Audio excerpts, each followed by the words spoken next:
नमस्कार, स्वागत आप सभी का मार्केट टाइम्स टीवी पर और वक्त हो चला है आज की बड़ी खबरों का।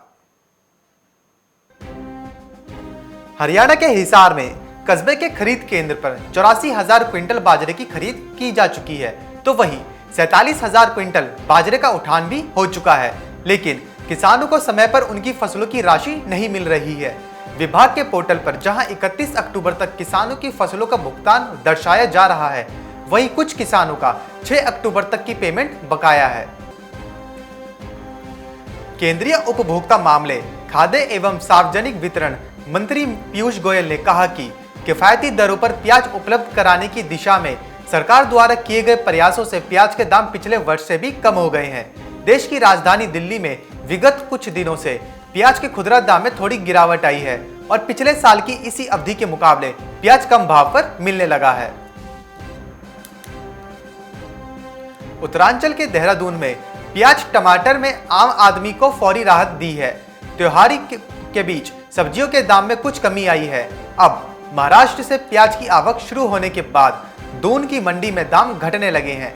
निरंजनपुर मंडी में औसत प्याज के थोक भाव 32 से 35 रुपए किलो तक जा चुके हैं, तो बाजार में 45 से 50 रुपए किलो बिक रही है। स्टॉक में सुधार आने के बाद मंडी में भी पर्याप्त मात्रा में प्याज, टमाटर और आलू पहुंचने लगा है। थोक व्यापारियों के अनुसार नासिक का नया प्याज भी मंडी में पहुंचने लगा है। इस कारण भी प्याज के भाव थोड़ी राहत दे रहे हैं।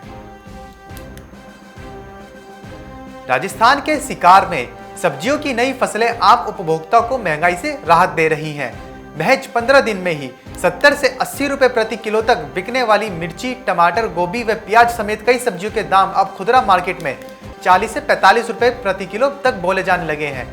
कारोबारियों के मुताबिक एक पखवाड़े में ही सब्जियों के दामों में 15 से 30 रुपए प्रति किलो तक की गिरावट आ चुकी है।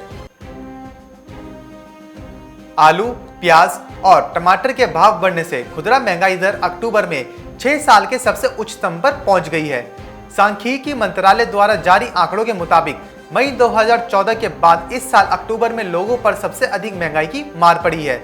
सरकारी आंकड़ों के मुताबिक अक्टूबर 2020 में कंज्यूमर प्राइस इंडेक्स पर आधारित खुदरा महंगाई दर बढ़कर 7.61% हो गया है, जो पिछले महीने यानी सितंबर 2020 में 7.27% था। खाने का सामान सस्ता होने से अगस्त 2020 में खुदरा महंगाई दर 6.69% पर आ गई थी।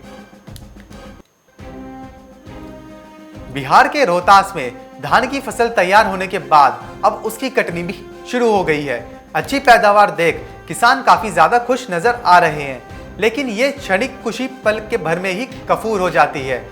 अब किसान अपने मेहनत में लगाए गए फसल का भाव सुनते हैं। धान का भाव सुनकर किसानों के होश उड़ने लगे हैं। व्यापारी धान का मूल्य महज 1300 रुपए प्रति क्विंटल ही लगा पाया है, जबकि सरकार ने धान का न्यूनतम समर्थन मूल्य 1868 रुपए तय किया हुआ है।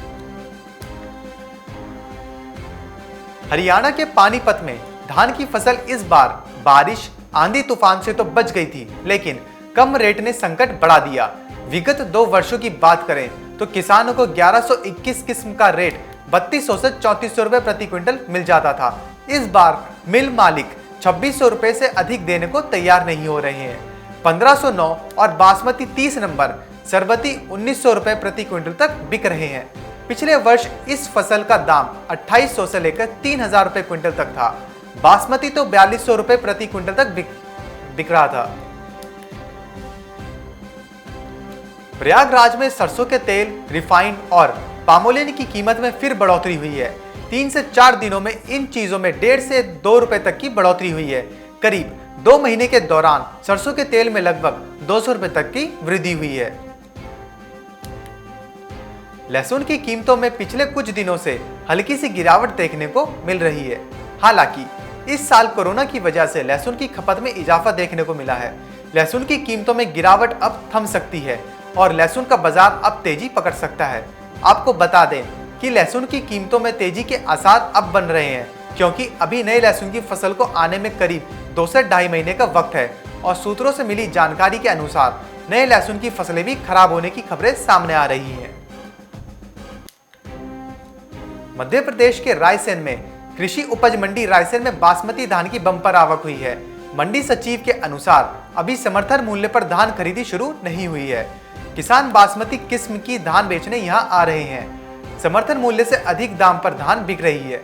रायसेन जिले में 1,20,000 हेक्टेयर में इस साल धान की बम्पर पैदावार हुई है।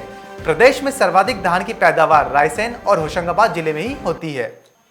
तो फिलहाल इस बुलेटिन में बस इतना ही। और अधिक खबरों के लिए बने रहिए हमारे साथ मार्केट टाइम्स टीवी पर।